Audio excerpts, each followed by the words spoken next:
Brevísimo, un programa radial dedicado al relato corto, letras, autores y viajes que nos hacen soñar en pocas palabras.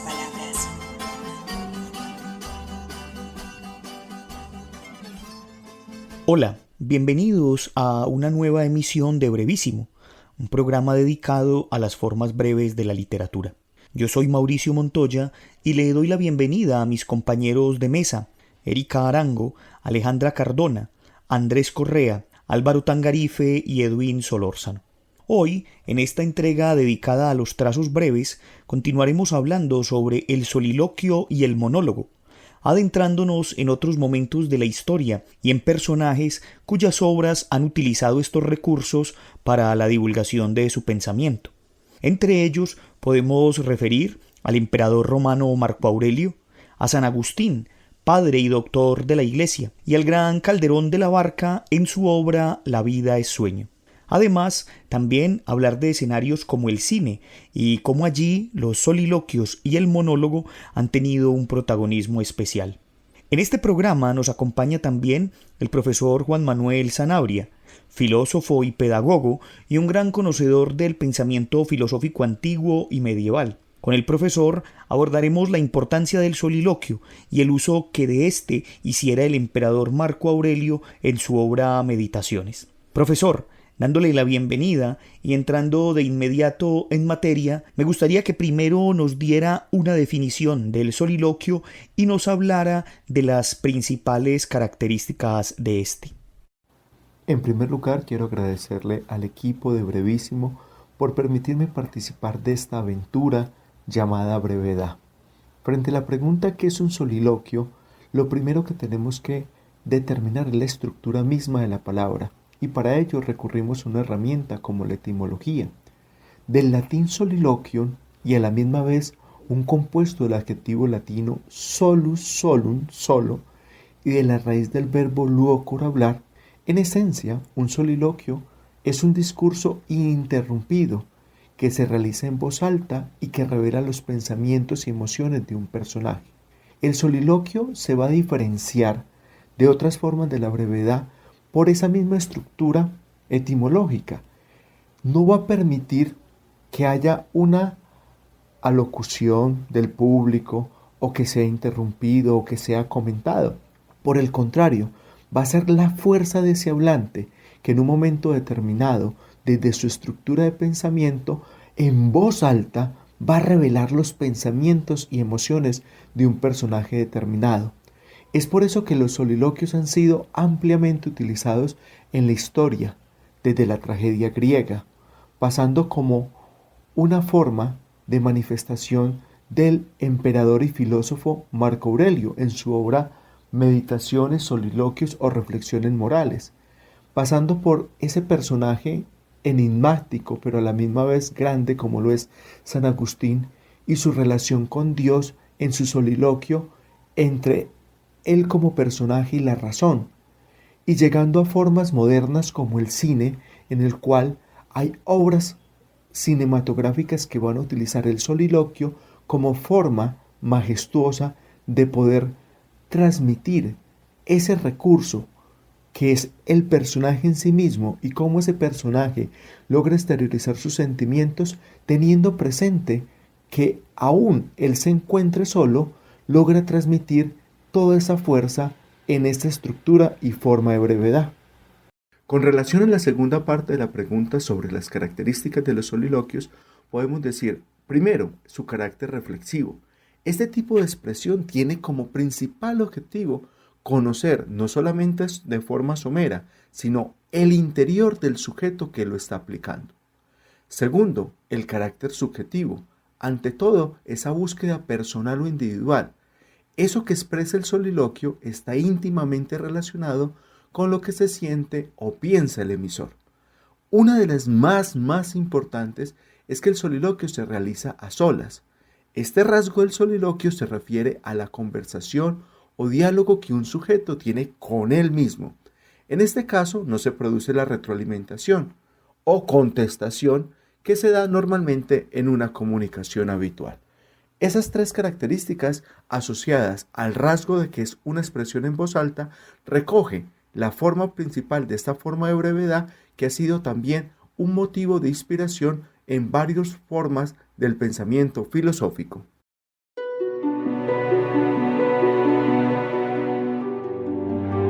Al despuntar la aurora, hazte estas consideraciones previas.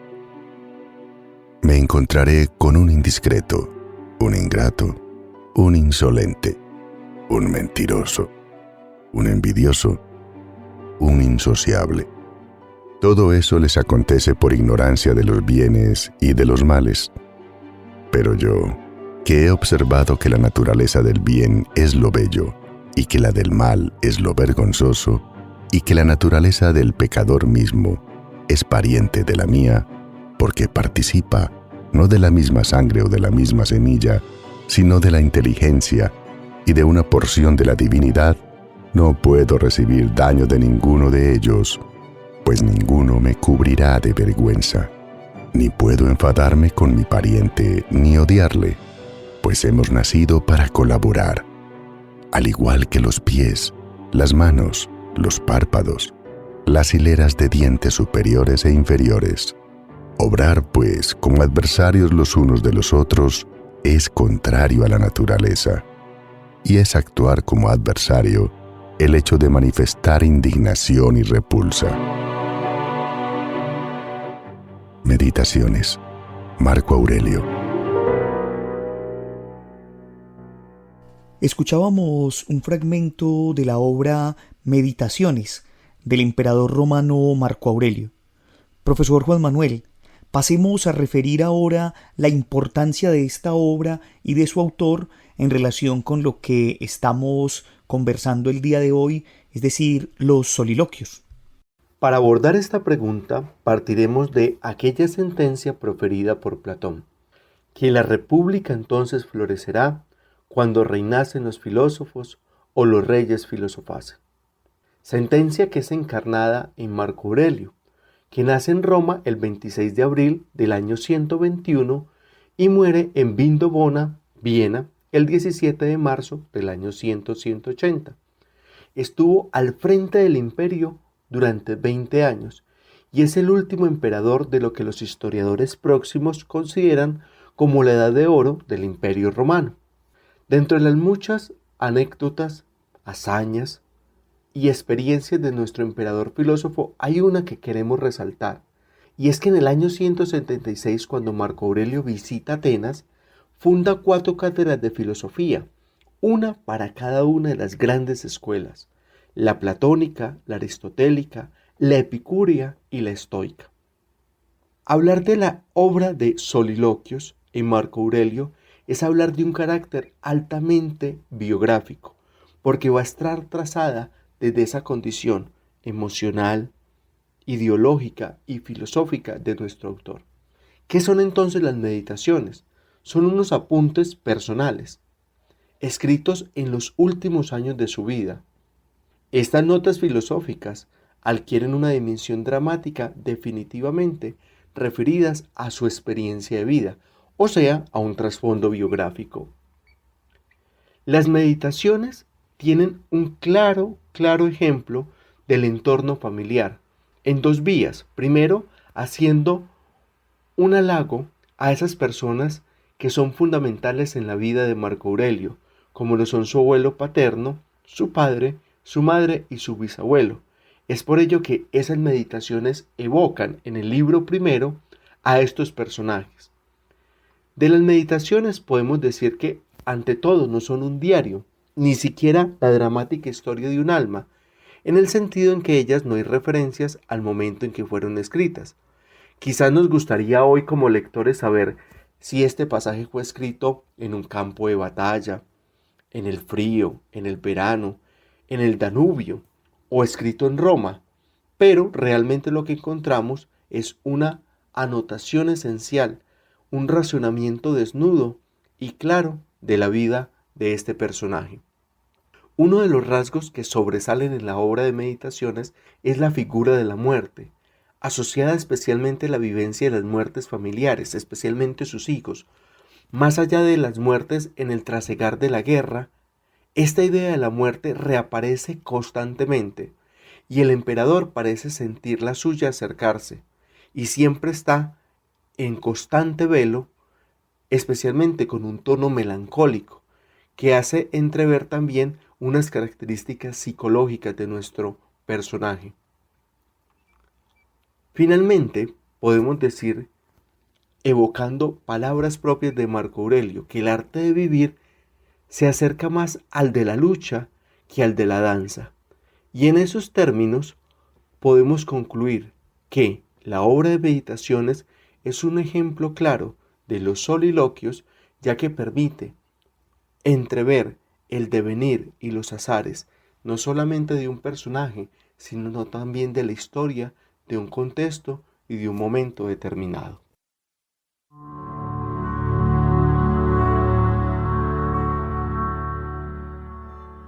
San Agustín, los soliloquios. Capítulo 2. ¿Qué se ha de amar? He rogado a Dios. ¿Qué quieres, pues, saber? Todo cuanto he pedido. Resúmelo brevemente. Quiero conocer a Dios y al alma. ¿Nada más? Nada más. Empieza, pues, a investigar, pero dime antes a qué grado de conocimiento quieres llegar hasta decir, basta ya. No sé cómo debe manifestárseme Dios hasta decir, ya es suficiente, porque no creo que conozca ninguna cosa como deseo conocerlo a Él. Entonces, ¿qué hacemos? ¿No crees que primero debe determinarse el grado del saber divino a que aspiras, para que una vez logrado cese tu investigación? Así opino, pero no veo el modo de conseguir esto. ¿Acaso conozco algo semejante a Dios para poder decir, como conozco esto, así quiero conocer a Dios? Si todavía no conoces a Dios, ¿cómo sabes que no conoces nada semejante a Él? Porque si conociera algo semejante, lo amaría sin duda ninguna. Y ahora solo amo a Dios y al alma, dos cosas que ignoro.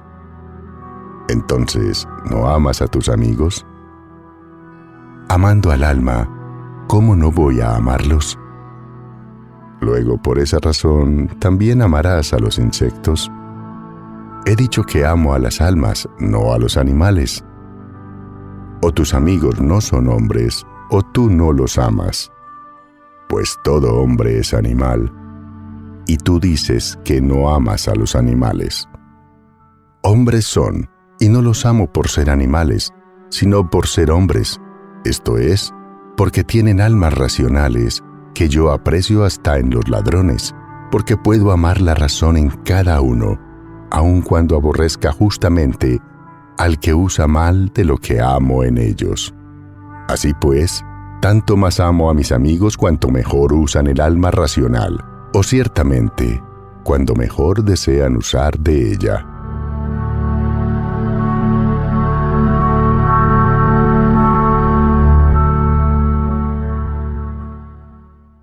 Escuchábamos un fragmento de la obra Soliloquios de San Agustín, este pensador cristiano que seguro muchos de ustedes conocen o han leído, que nació a mitad del siglo IV después de Cristo en Tagaste, un territorio del continente africano cuyos vestigios se encuentran hoy en el actual territorio de Argelia. Agustín, como muchos seguramente lo saben, tuvo una vida inicialmente marcada por los excesos, y luego de escuchar los sermones del obispo San Ambrosio, decidió convertirse al cristianismo, y con el tiempo no solo se convertiría en santo, sino también en uno de los referentes de la filosofía y la teología medieval. Entre muchas de sus obras podemos encontrar las Confesiones, el De Magistro, o la que nos interesa particularmente hoy, que es la de los Soliloquios. Una obra, esta última, la de los Soliloquios, en la que San Agustín, a partir de meditaciones personales, construye un diálogo entre el alma y la razón, y ese diálogo versa sobre diversos temas que se encuentran divididos en 2 partes o en 2 libros.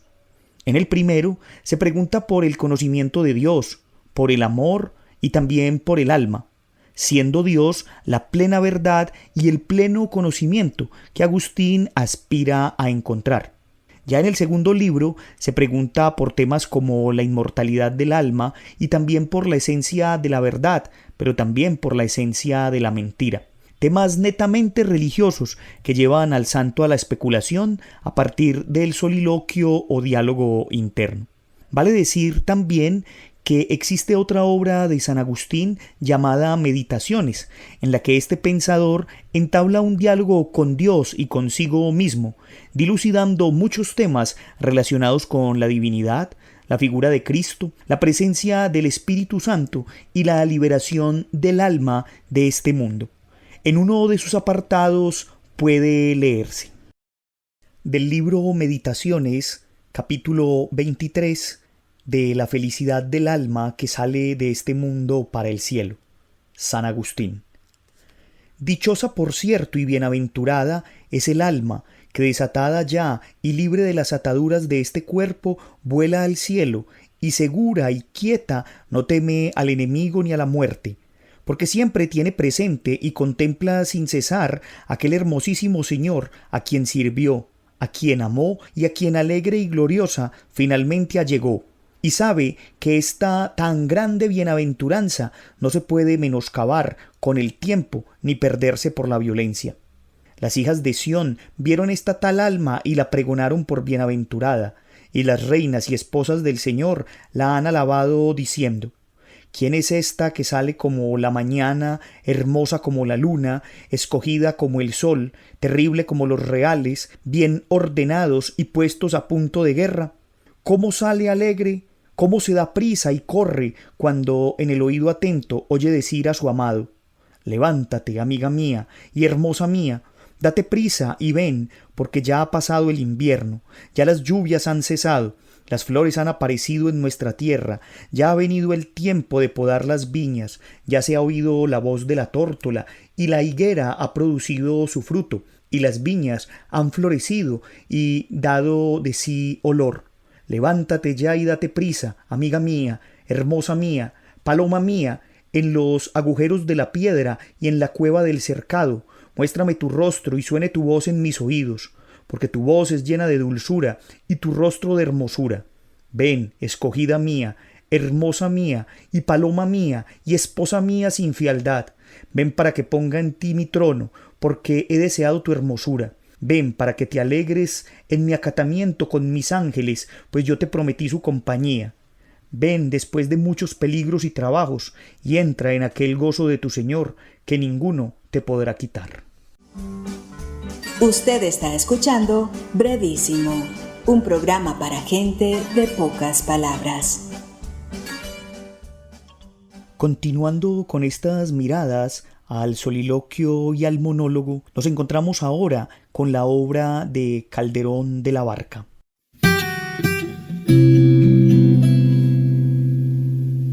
Segundo monólogo de Segismundo en La vida es sueño, de Calderón de la Barca. Es verdad, pues reprimamos esta fiera condición, esta furia, esta ambición, por si alguna vez soñamos. Y si haremos, pues estamos en un mundo tan singular que el vivir solo es soñar.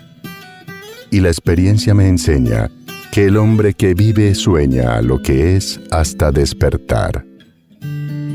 Sueña el rey que es rey y vive con este engaño mandando, disponiendo y ordenando. Y este aplauso que recibe prestado, en el viento escribe y en cenizas le convierte la muerte. Desdicha fuerte. Que hay quien intente reinar viendo que ha de despertar en el sueño de la muerte. Sueña el rico en su riqueza que más cuidados le ofrece. Sueña el pobre que padece su miseria y su pobreza. Sueña el que a medrar empieza. Sueña el que afana y pretende. Sueña el que agravia y ofende. Y en el mundo, en conclusión, todos sueñan lo que son, aunque ninguno lo entiende. Yo sueño que estoy aquí, de estas prisiones cargado, y soñé que en otro estado más lisonjero me vi. ¿Qué es la vida? Un frenesí. ¿Qué es la vida? Una ilusión, una sombra, una ficción. Y el mayor bien es pequeño, que toda la vida es sueño, y los sueños, sueños son.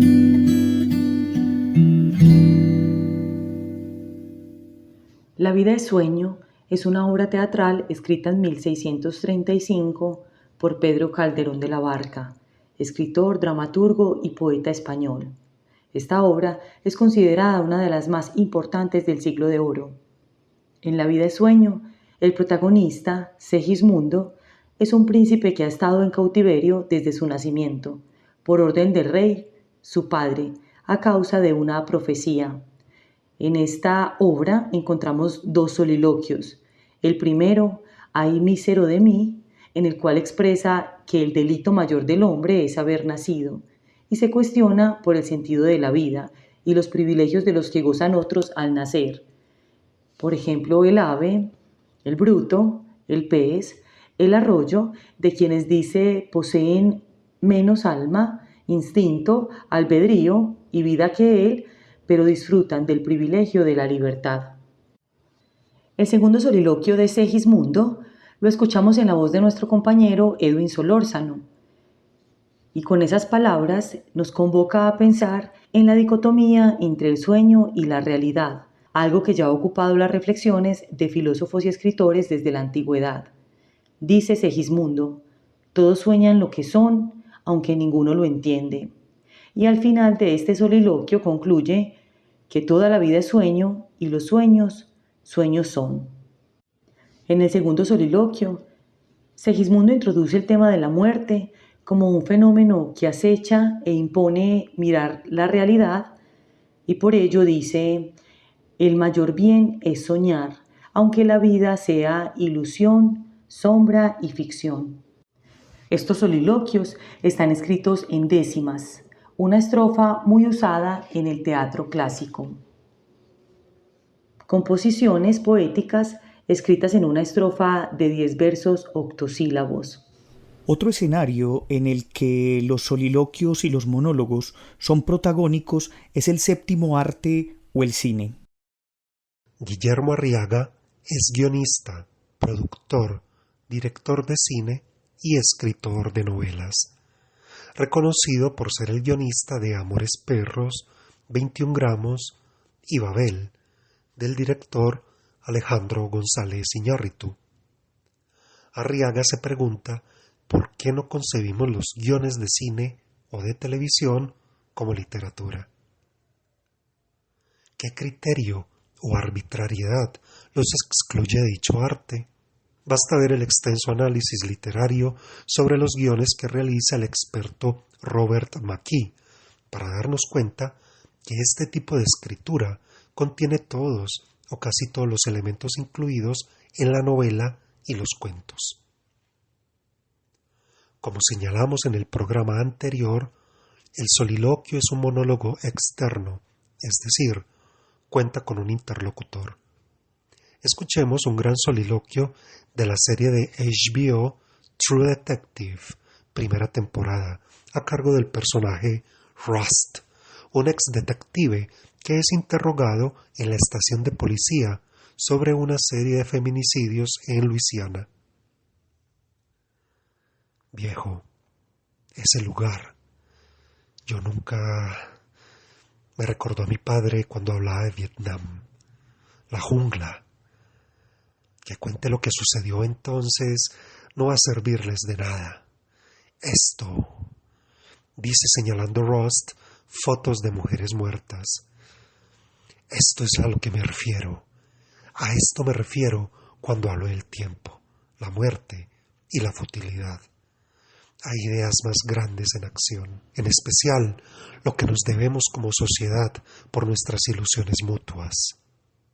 Los policías que interrogan a Rust lo miran perplejo, no esperan que un policía hable de esa manera. Sin embargo, esto Es lo que esperamos de los verdaderos personajes, que nos sorprendan, que rompan moldes y estereotipos. Continúa Rust. 14 horas mirando cadáveres, y esto es en lo que piensas. Lo han hecho. Mira sus ojos, incluso en una foto. Están vivos o muertos, igual lo lees. ¿Y sabes lo que ves? Ellas la esperan. Esto es muy importante, porque Rust no es solo un descifrador de huellas físicas, sino también psicológicas. Y acá está lo poético, si se quiere, no en un lenguaje cargado de figuras retóricas o adjetivos, sino en ver lo que los demás no ven, incluso policías entrenados en ello. Continúa Rust. Ellas la esperan. Al principio no, pero en el último instante es un alivio indudable, porque tienen miedo y ahora ven por primera vez lo fácil que fue dejarse ir. En el último nanosegundo vieron lo que eran, que tú mismo, este gran drama, no fue más que un simulacro de presunción y voluntad tonta y que podías dejarte ir. Al final, viste que no hacía falta aferrarte tanto. Te das cuenta que toda tu vida, todo tu amor, tu odio, tus recuerdos, tu dolor, todo era la misma cosa, era el mismo sueño, un sueño que soñabas en una habitación cerrada. Dice Rust señalándose su cabeza, un sueño sobre ser una persona, y como en muchos sueños, al final hay un monstruo. Usted está escuchando Brevísimo. Lo bueno, si breve, 2 veces bueno. Recuerden que ustedes están invitados a enviarnos sus textos o historias de máximo 1 minuto de duración en audio o de 200 palabras como máximo, en caso de que prefieran enviarlo escrito, los cuales podrán ser leídos en nuestros próximos programas. Pueden escribirnos a nuestro correo brevísimo2020@gmail.com y visitarnos en nuestras plataformas de Facebook, YouTube e Instagram, Brevísimo 2020. Con esto entonces terminamos nuestro programa del día de hoy. Agradezco a quienes me acompañaron en la mesa, especialmente al profesor Juan Manuel Sanabria por habernos brindado todos sus conocimientos. Agradezco también a Edwin Solórzano, quien desde el estudio de voces Alas, Volamos tu imaginación, nos aportó con una serie de audios ambientados. Pueden escuchar los trabajos de Edwin en el podcast Al Aire, Crónicas, Cuentos y Relatos. También agradecemos a la Universidad Nacional por este espacio que nos brinda, a Jorge Benjumea en el máster, y a ustedes los esperamos para una nueva emisión de Brevísimo, que otra vez en su modalidad de cartografía viajará hasta la India. Hasta pronto. Brevísimo, un programa radial dedicado al relato corto, letras, autores y viajes que nos hacen soñar en pocas palabras.